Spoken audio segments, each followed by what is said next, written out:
Hello and welcome. Thank you everybody for joining us today. Really appreciate everybody that was able to make time to be here. We've got a lot to cover this time, as we do most months, but really appreciate time and attention. Just to kind of kick things off, if I could ask that everybody please mute, because it is hard to hear when there's background noise. So I'm going to apologize in advance if you are not muted. I may mute you, so if you want to talk, feel free to speak up. If you have something to say to contribute to the conversation, absolutely do not want to silence your voice.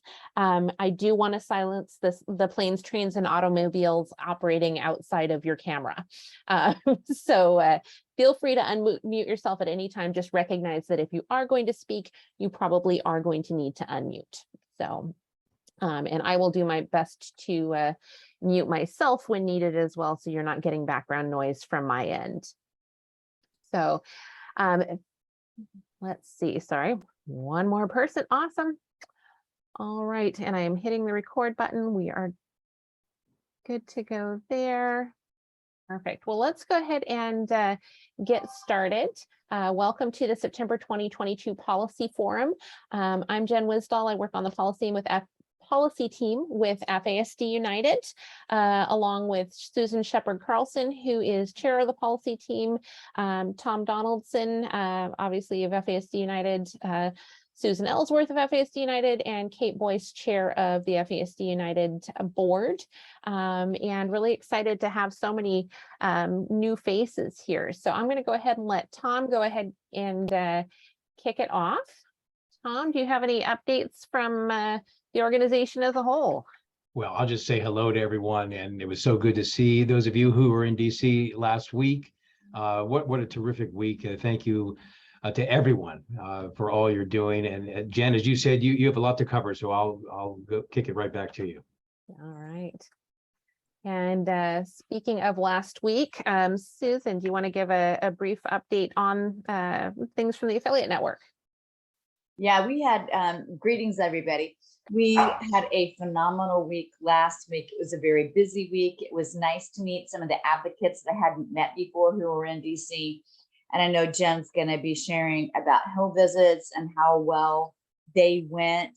The affiliate network has really taken off due to the work of the affiliates and the work of the advocates who have joined the affiliate network. So thank you for all that you're doing. And anytime that we can do anything to be helpful or service to you, just reach out and let me know. Fantastic. All right.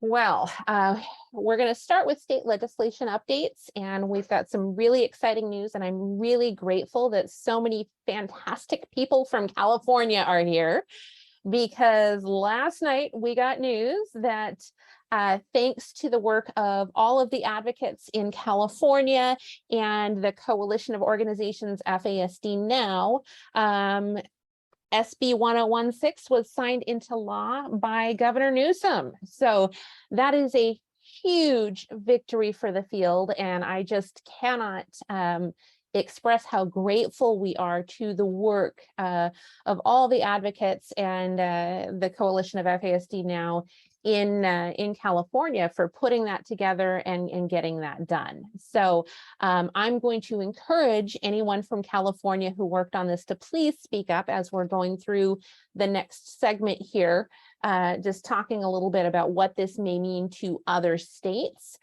So you all are the experts in the room on this. Feel free to chime in and take over for my voice if that is, if there's something to contribute, or if you feel like I might not be getting it exactly right.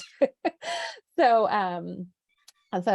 FASD Now is a group of organizations that formed in the state of California that involve service providers, experts in the field of FASD, nonprofits, state organizations, anybody kind of touching and around the field of FASD kind of joined together to do this. And what SB 1016 does in a nutshell and we've been talking about this a little bit on previous policy meetings, is it adds FASD as a named category under other health impaired for special education criteria. So FASD is now named.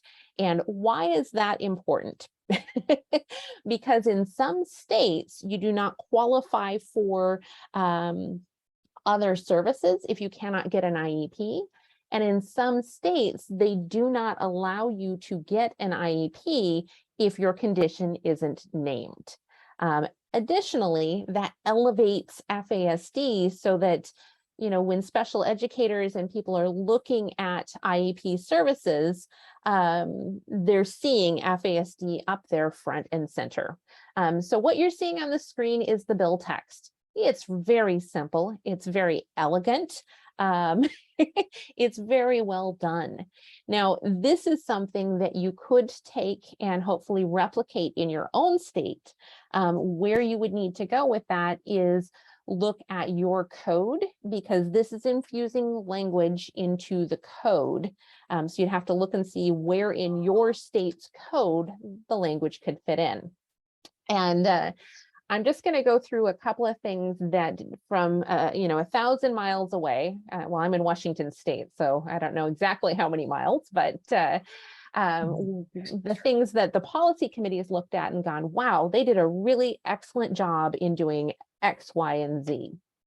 And these are some things to think about if you're looking at replicating in your state. And again, Sid Gardner's on, I know Barbara's on, I know Annette's on. So if you have things that are, feel free to speak up and speak in, because this really is your win. And so if you'd like to talk about it, happy to have you do that. But what we saw on our end is that Barbara and Christine, special educators from California, have been doing a ton of homework on this for a number of years. Many other stakeholders in the state of California have been doing homework. They've looked at what precedents have been set in other states. They've looked at what reports they could compile to be able to use as backup or ammunition in their fight for this. They built a coalition. This wasn't one person pushing. This was a group of people pushing to get this through. This was a group of people meeting regularly, developing strategy, listening to each other, and cooperating to get this done. They chose a very strong legislative champion and got a very strong legislative champion in Senator Portantino to get this put through. And I believe Portantino chairs the Appropriations Committee. Annette, correct me if I'm wrong. Yes, he chairs the Senate Appropriations Committee. So that is kind of a big fish in a big pond to get to back this up. And that's where getting those relationships going in advance, I think, was a very smart strategic move on the part of I'm just going to refer to the group as FASD now. And yes, Kathy Page did some great work on this too. There was a coordinated outreach on this. So very similar to what's going on with the FASD Respect Act, there was a coordinated outreach to different legislators that this touched. So coming up with talking points, having the meetings, forwarding the information, the follow-up. And that was all coordinated, not somebody bossing them around, telling them what to do, but having a resource or a home base to be able to coordinate all that through. And I think that was really smart, because it made sure that all the people that needed to be in the know were in the know. And again, feel free, Annette or Sid or, anybody involved in California, to correct me if I'm misspeaking here, because again, this is your baby and we're so proud of it. I feel like we're having a baby shower here. The other thing they did that was really smart was they leveraged technology.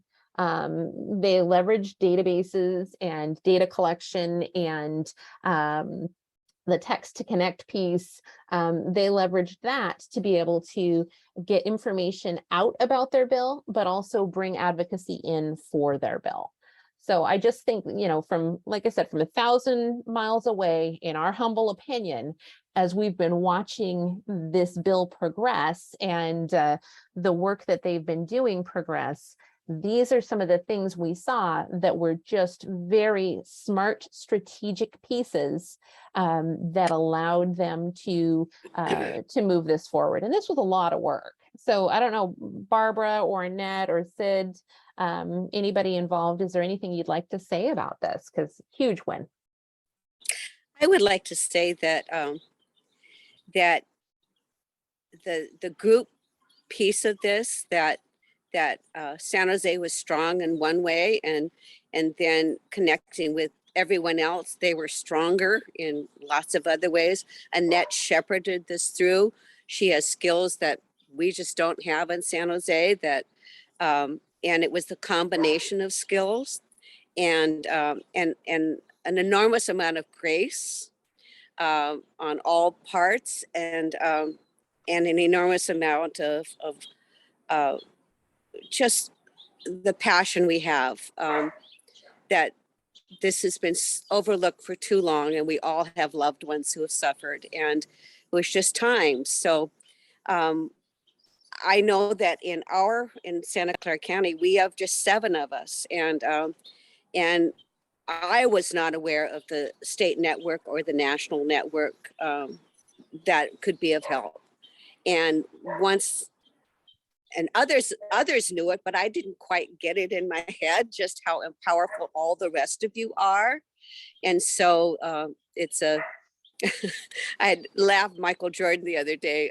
Someone was saying he'd won a thing all by himself, and they said there's no I in team, and he said, well, there's an I in win. So so it was team, and it was a win. And I will say one thing that was critical is that Christine and I had been going to supervisors meetings forever on jail reform. You can't talk about FASD without talking about changing norms.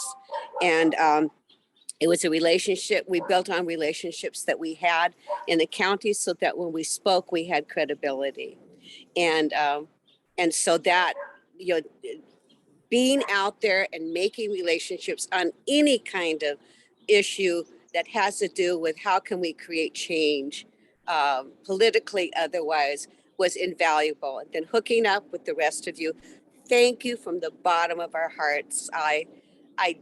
I did this for my 3 nephews and nieces, who all are a mess.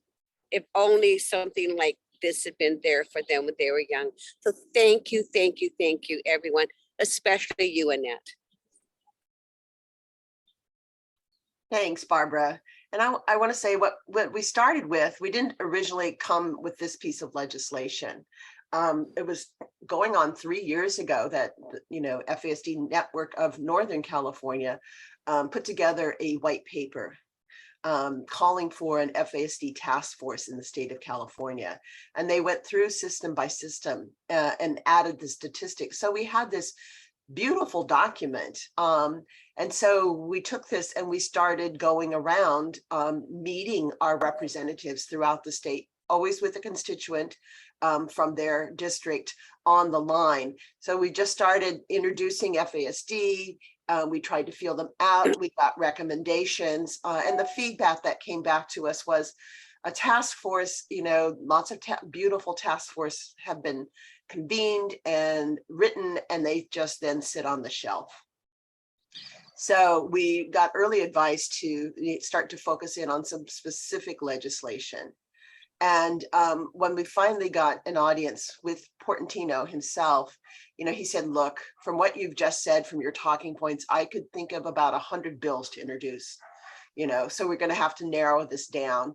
And that's kind of what we did then. Then we had the work that Barbara and Christine and Catherine and all those in Santa Clara County had done.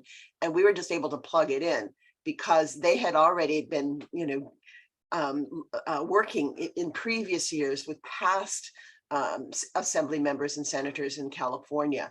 So we had this well-written document anyway. So it was very simple to introduce it. And we figure it'll have a lot of bang for this very simple language, just simply adding those 4 words to other health impairment.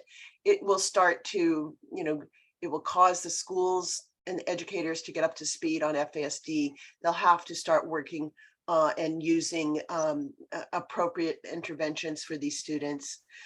It will push the demand for diagnosis, for diagnostic capacity, which we severely lack. So I think it's a win-win-win, I think, all the way around. And we're just amazed. It was introduced on Valentine's Day last year and then endorsed by the governor yesterday. So just we're thrilled. I want to just say one more thing because I just want to say it publicly. Thank you to Dr. Land and his wife, Mary. Thank you to Dr. Page. Thank you to Dr. Cook. Thank you, Shirley Sparks, who wrote about FASD in 1986. And at 88 is going to do a conference presentation next week or next month in Santa Clara County. She's still going. So I just wanted to say thank you to those people that were here and doing it. And thank you, Jen. Wow, your technical expertise and your calm manner. Thank you. I'm very lucky that I was able to play a small role. So I appreciate being invited into to be of support, but I think we can all agree that the state of California and FASD now, just speaking for the larger group of all the people that put such hard work into it, deserves a great big round of applause. So let's just take a minute and just hip hip hooray that, because this is a major win. So thank you all. Well, and I want to echo my thanks. And I think what it does do is raise the level for all advocates in all states and the art of possible. And it's, you guys have paved the way, and other states are going to be able to maybe not do this legislation policy, but there's lots of policy on the state level. So just kudos to California. Definitely. Thank you. All right, moving on to the FASD Respect Act. So we did have a Hill Day, and it was pretty fantastic. I have not done a Hill Day before myself, and so this was a labor of love and a journey of learning for me. So these are just a couple of pictures of the visits that we did, but as part of the in conjunction with the affiliate summit, we opened up to a Hill Day. This was in person on the Hill. We covered 19 states, some of which that we haven't been able to cover before, and had 48 meetings in just over three days. So it was a bit of a whirlwind. Hill visits are a little different now than if you've ever done a Hill visit before. Hill visits have to be pre-booked, and you have to be escorted into the building by a staffer. So in the past, you could walk through the halls of the House or Senate with your literature and pop into offices and almost like sales calls, pop in on people and have on the fly conversations. These all had to be pre-booked meetings with people being escorted in by staffers, giving extra time to go through security with staffers, and just really grateful for the amount of advocacy we were able to get done. One of the cool things we noted was that the majority of the meetings we had, these were not the first, second, and in some cases even third meetings we'd had with these staffers or legislators. Some of these staffers or legislators we've met with 4, 5, 6, 7 times over the span of the last couple of years, and are really working at building relationships with them. We heard about kids being born, people getting engaged, major life events in the life of these staffers on the Hill. And I think that bodes well for future initiatives, just building those relationships. I think that our affiliates became more savvy in terms of advocacy. If you've never been to the Hill before, it is a maze, almost without a map. It can be very challenging to navigate and kind of intimidating. So I was very heartened by the number of participants we had going up to the Hill and really looking at these Hill visits. We had meetings with self-advocates going up. We had meetings with seasoned professionals who've done it before. And we've had meetings with people just brand new to it. But I think we all came out of it a lot smarter, and we got some good information out of it too. So I don't know, Susan, do you want to talk a little bit about the intel we gathered and the movement we gained? And Kate, obviously, Sure. if you want to pop in on that too. Yeah, I just want to say I've been doing Hill visits for more years than I care to admit. And this by far was the most impactful. It was not just, let's educate you about FASD 101. I mean, we've moved the ball forward, and this is just the beginning, folks, with the Respect Act as the creation is that building of the foundation. And so it was, incredible. We had meetings with all the key staff, and also with Representative McCullum, the lead sponsor. And I think the team, we met with Murray staff, we met with Klobuchar staff. We had to split up because there were so many meetings. So we couldn't all, and some of them conflicted. So, and Murkowski's staff, and that was the last one, I believe, on Tuesday. And then I ran into Senator Grassley, who I've known him since I was in high school and friend of the family. Anyway, I ran into him at the elevator. I said, "Oh, Senator Grassley." And he says, "Oh, I know why you're here." And I thought, well, at least I'm, he hasn't signed on, but he knew why I was there. But let's see, began with Tina Smith's, and she's senator from Minnesota. She's on the bill, she's on the committee. And I think there was a theme, so it wasn't, from that we were educated as trying to figure out that path forward. And we've talked about this ad nauseum since the beginning, but I think it became clear that because of everything that's gone on in Congress, that, that our path is going to, and in this, we've really worked hard on the Senate side with this, the key Senate staffers, is going to be something after the election in a mental health bill or other vehicle. And so we talked a lot about that with Murray's staff, and I must say all of the staff were very impressed with what we've done with our advocacy in the Senate and the House. And when I first got started with the Senate and last Congress, they said, well, we have the Noah's Ark. And I said, well, what's the Noah's Ark? And what it is that if you have a Democrat, then you got to have a Republican. And if you look at our authors, our sponsors in the Senate, it's exactly that. They're even.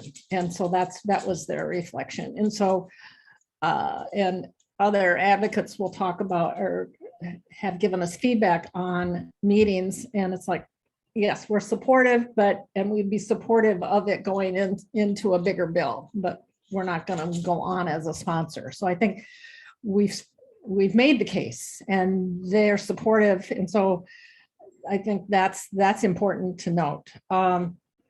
We had Murray staff felt encouraged both with Murray, who is the chair of the Help Committee and Appropriations, and with Burr. And Burr staff, I've started with them with last Congress, and it's been a 180-degree difference in their receptivity towards this issue.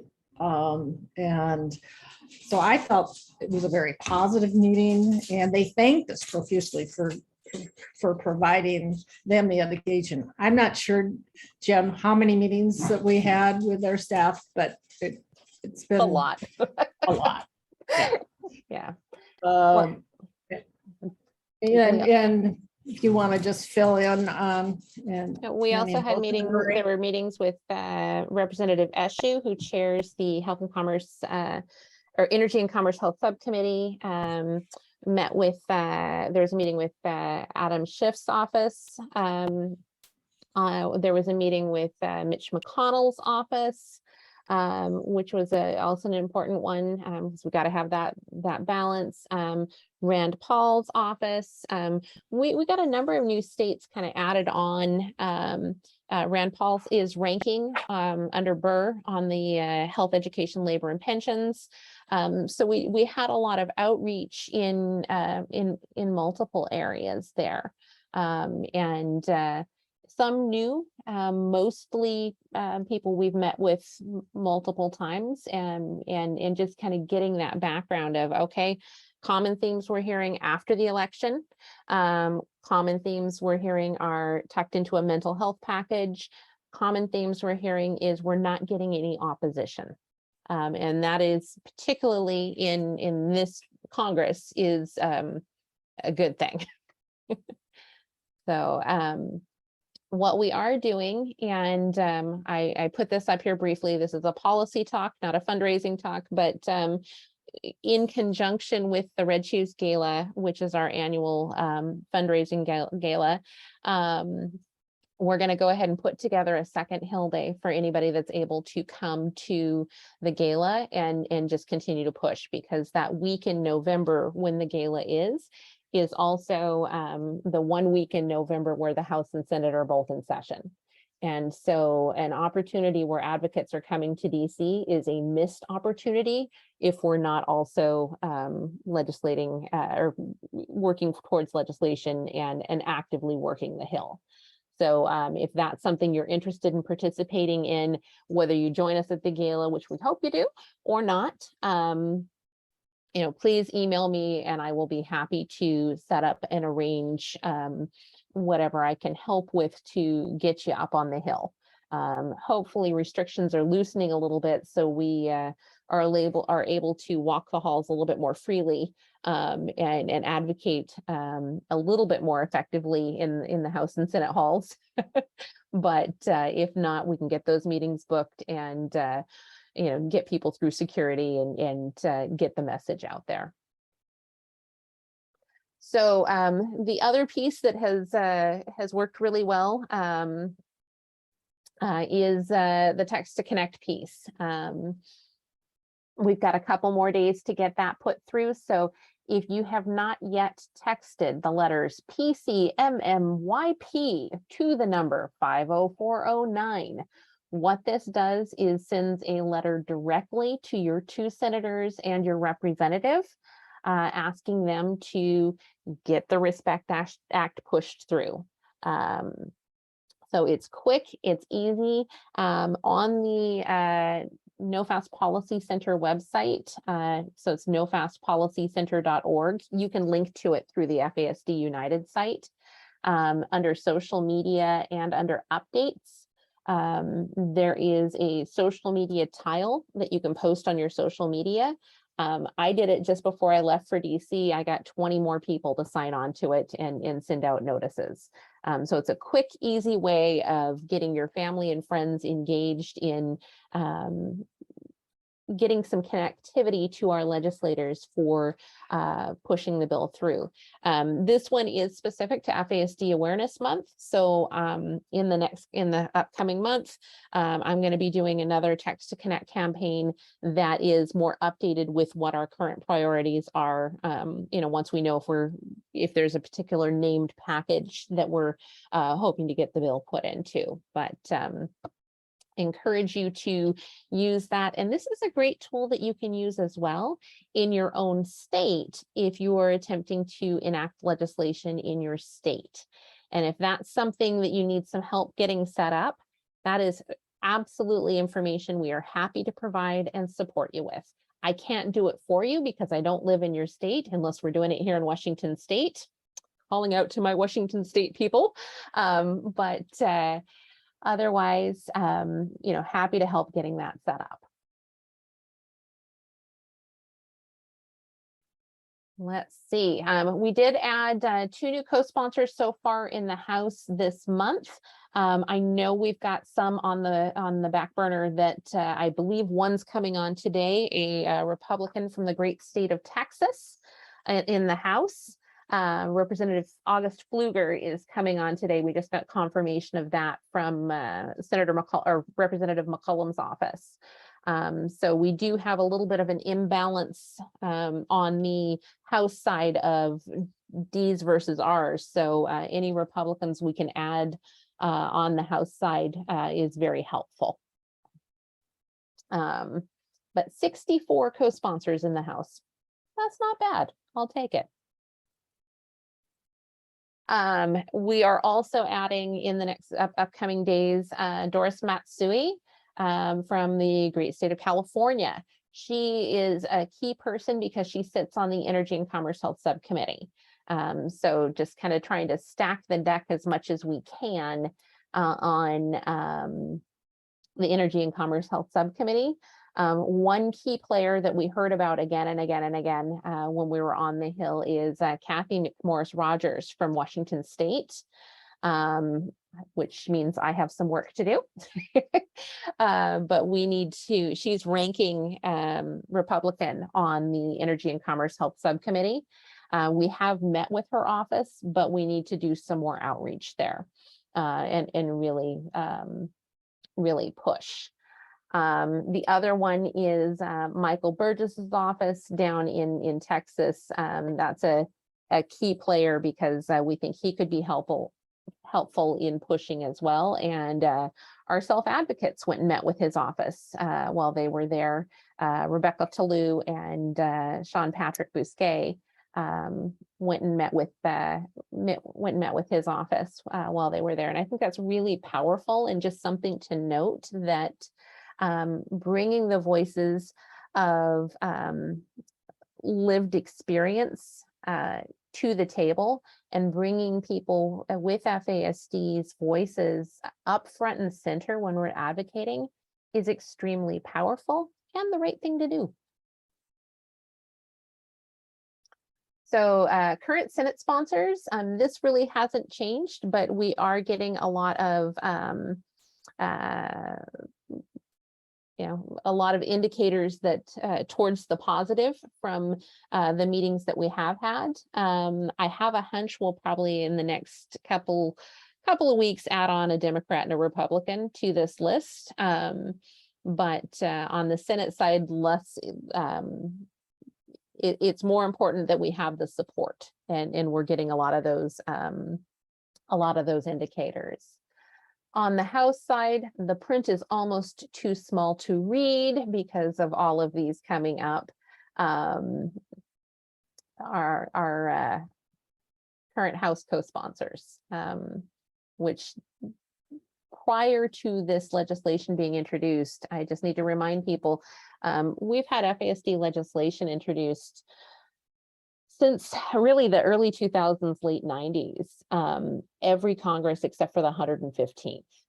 And during that time, the most co-sponsors that we've ever had is 9. So, looking at 62, this is big. This is a huge opportunity, and just goes to show how much we as a community can do when we're working together and we're doing this outreach. So looking at states, we added on some great outreach in the state of Tennessee and the state of Kentucky, added a couple new co-sponsors. We've still got some holes in terms of meetings in states. And this is where if you are in one of those states and you have not met with your member of the House yet, if you have not met with your congressperson, I really ask you to do that outreach, set up a meeting. We'll be there with you every step of the way if you want us. We're happy to sit in on that meeting, do a practice call in advance, help you with the language for what you need to send out to get the meeting set up.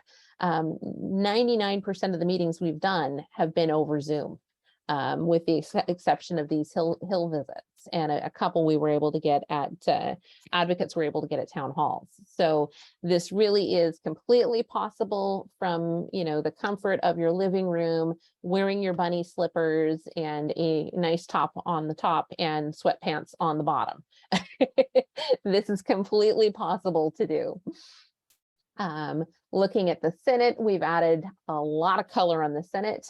Pink means we've met with, or hot pink means we've met with both senators. Light pink means we've met with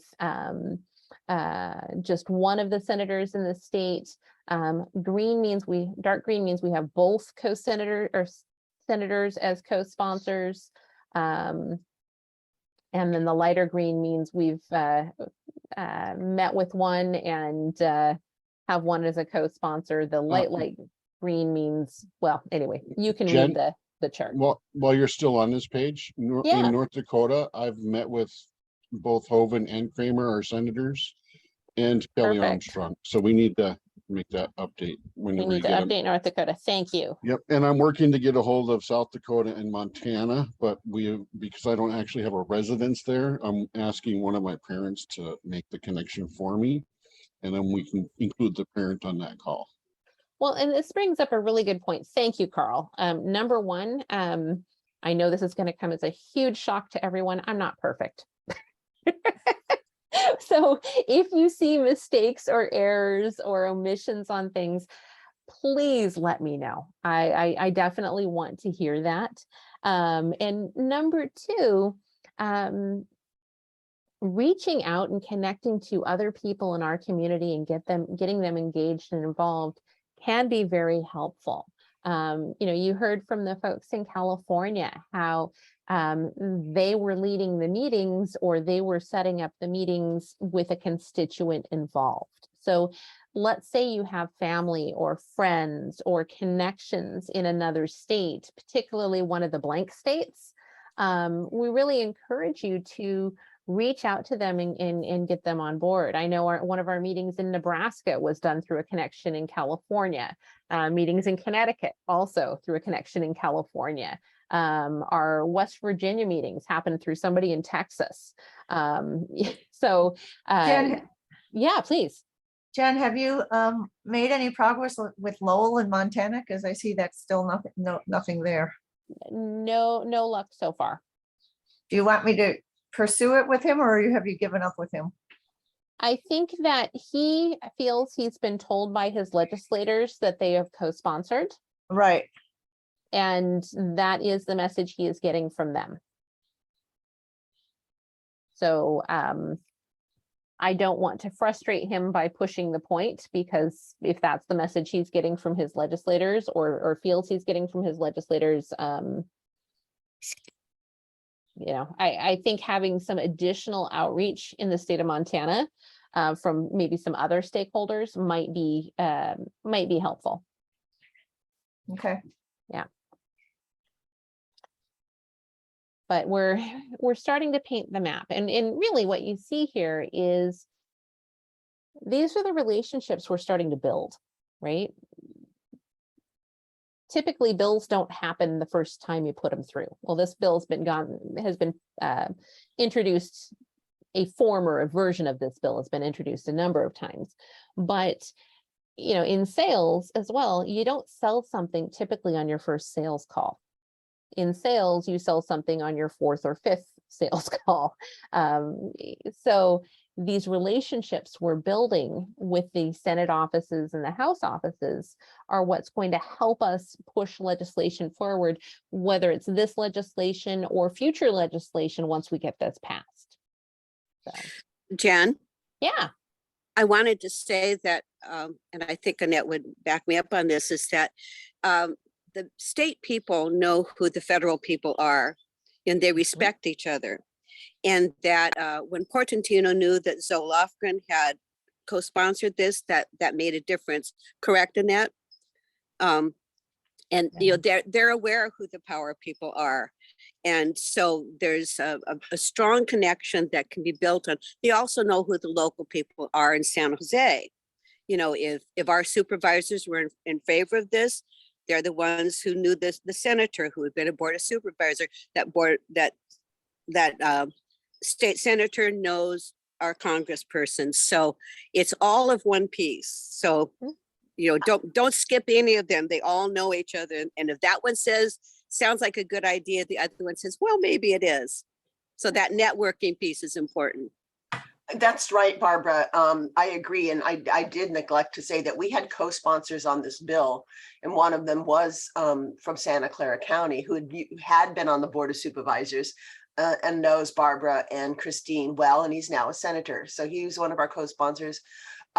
We had another co-sponsor who was a Republican senator. So our bill was also bipartisan. And then we had an assembly member who co-sponsored. It's called co-authoring, excuse me. The word is co-authoring. Oops, in my thank you, I use co-sponsoring, but I think they understand that. But yeah, so it was a bipartisan bill, and Barbara is so right.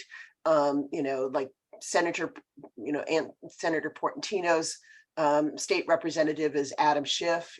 We've asked him to send a letter to Adam Schiff to support this, the respect bill. So within the state, the legislators loved hearing about the federal bill that's making its way through. And when we met with our federal representatives, they liked hearing about our work within the state. So it's very symbiotic.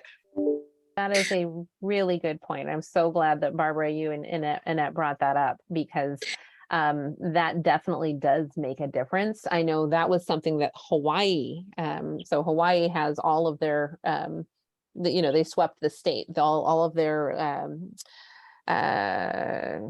congressional representatives and all of their senators have signed on. And what they did very elegantly is they got their state champions in their state legislature to write letters to their federal champions in their federal legislature. And that worked really well. I have copies of those letters if you'd like some templates. So if you've got a really good relationship with somebody in your state who you think may be willing to leverage your federal connections, that's definitely a good way to go.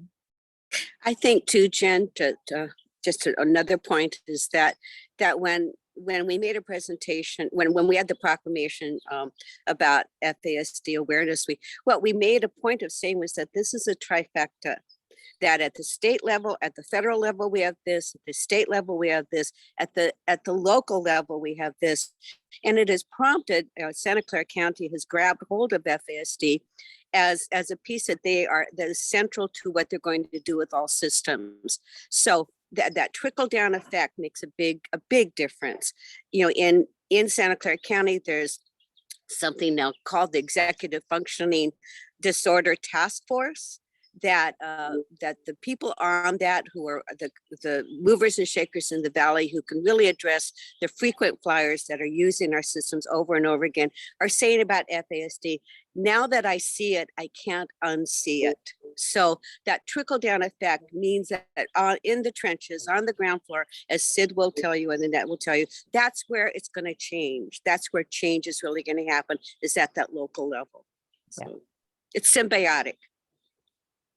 It absolutely is. Good, really good and valid point, Barbara. Thank you. So looking at the rest of the year, our legislators are going to be back in district a lot with elections coming up. Our House members, once they're done this week, they're going to be back in district through November. So this is a really good time to hit them in your home district. Find out when their town hall meetings are. Book a meeting with them in their local office. I just got word, Michael Jeffrey put out there that, their state legislator, or their congresswoman in Alaska is flying back to Alaska every weekend. So this is a really good time to be catching them at home. You don't have to fly to DC. You don't have to, do any of those things. This is accessible to us normal people that live normal lives. This is grassroots democracy in action. So I really want to encourage you to reach out, even if it's to your local legislative office, because they all have offices in district back in your home states, and reach out to them there. Okay, so what's next? We need to keep the pressure on. There is going to be a lot of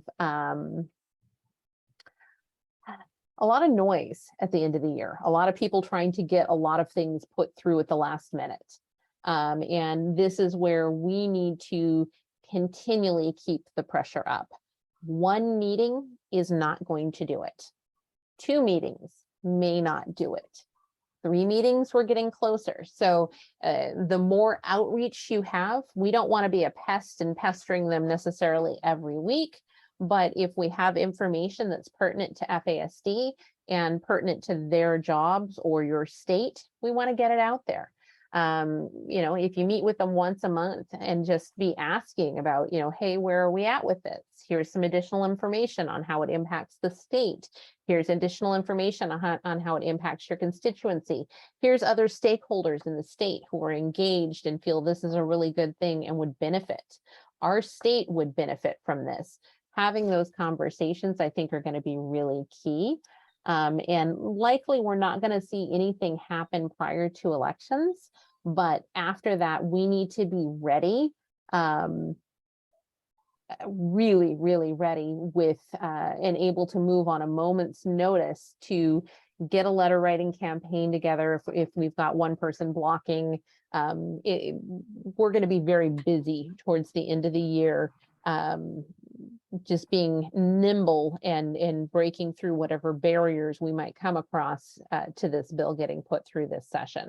So all good things, all good positive steps, but we're getting down to crunch time. And so we're going to need to definitely be paying attention and be busy reaching out about this.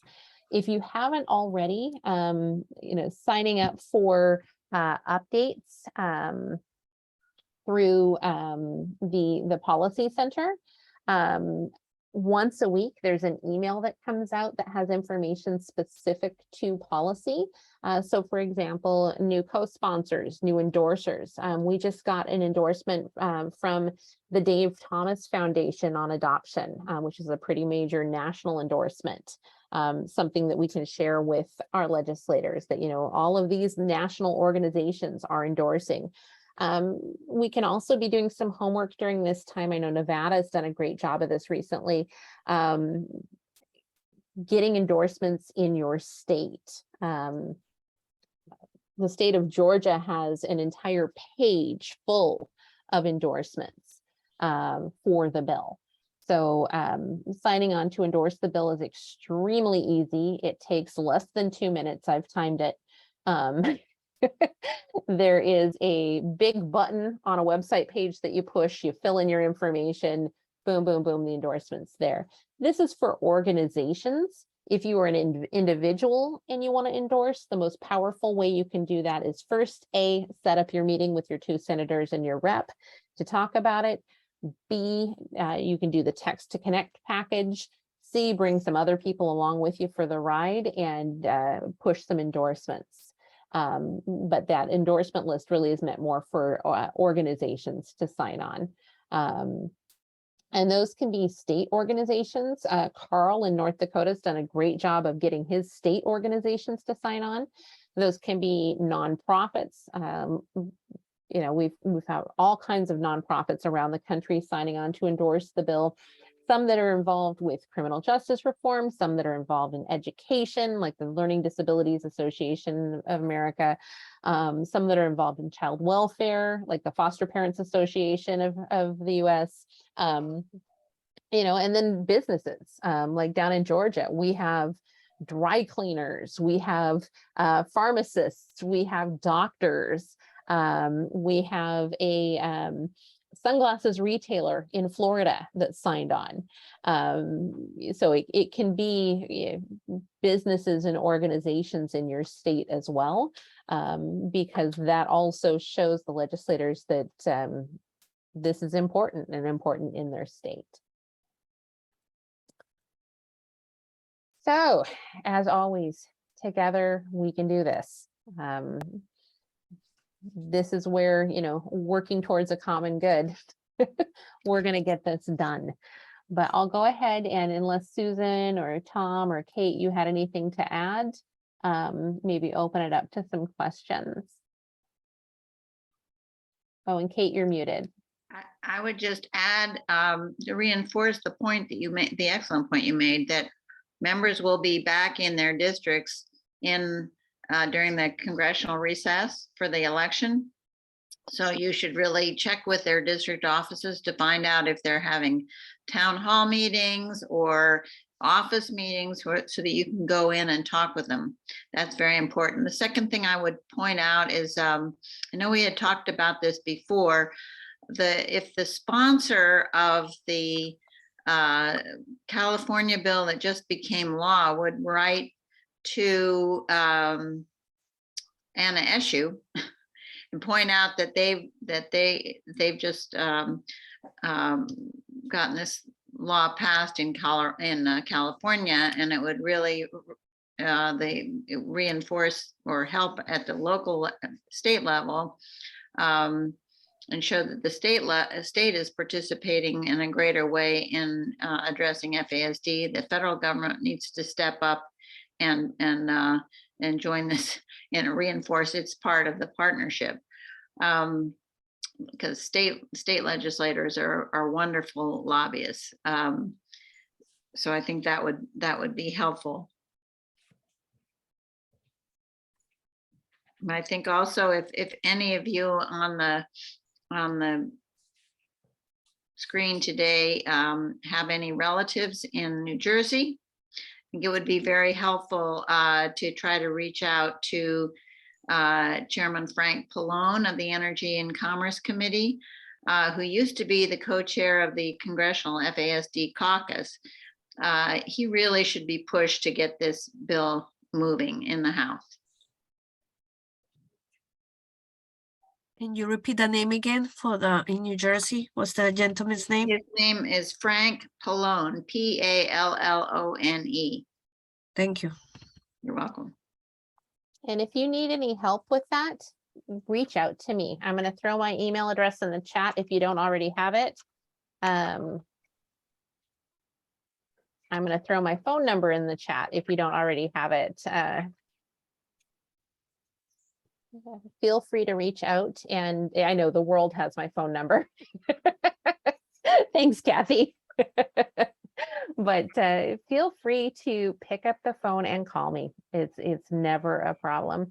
And Barbara, I noticed you had your hand up. Yeah, I just wanted to say that there's an angle here too, to talk that you're representing the disability community.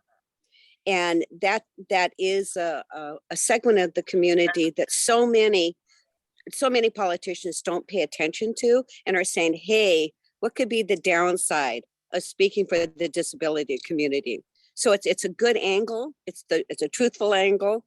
But I encourage you to use that. Really good point, Barbara. Thank you. Let's see. And we had a question. Are there any other physicians on the call? Trying to get support from the American Academy of Pediatrics, which has been difficult to do this session. The American Psychiatric Association and the American Academy of Child and Adolescent Psychiatry. Looking for some help getting those folks on board. And I'm just going to go ahead and pull up a list, our most current list of endorsements, so you all can kind of get a feel for who we have. Give me half a second. You'd think I'd be quicker at getting to the website than than I am. So I'm just going to share my screen here real quick.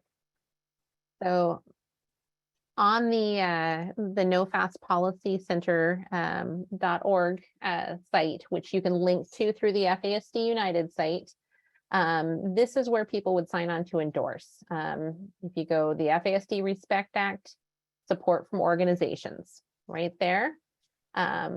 Click here to sign the letter of support. That's all they have to do, and it's a quick form with their email address, and their organization name, website, and just certifying that they're doing it. Looking at the current list of endorsements, we have ACOG, we have, let's see, Association of Maternal Child Health Programs, the American Psychological Association is on there. So just take a look at the list and see who you see. And this might be one that needs to be updated. So I'm going to apologize if Dave Thomas is on there.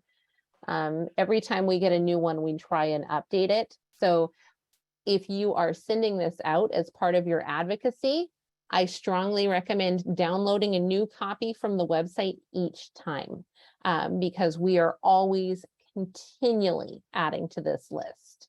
And you can always tell if it's the most updated one because you can check the date right at the top. But I'm just going to scroll down through this slowly so you can kind of get an idea of the scope of what we have here. We've got 9 pages of endorsements, which is great.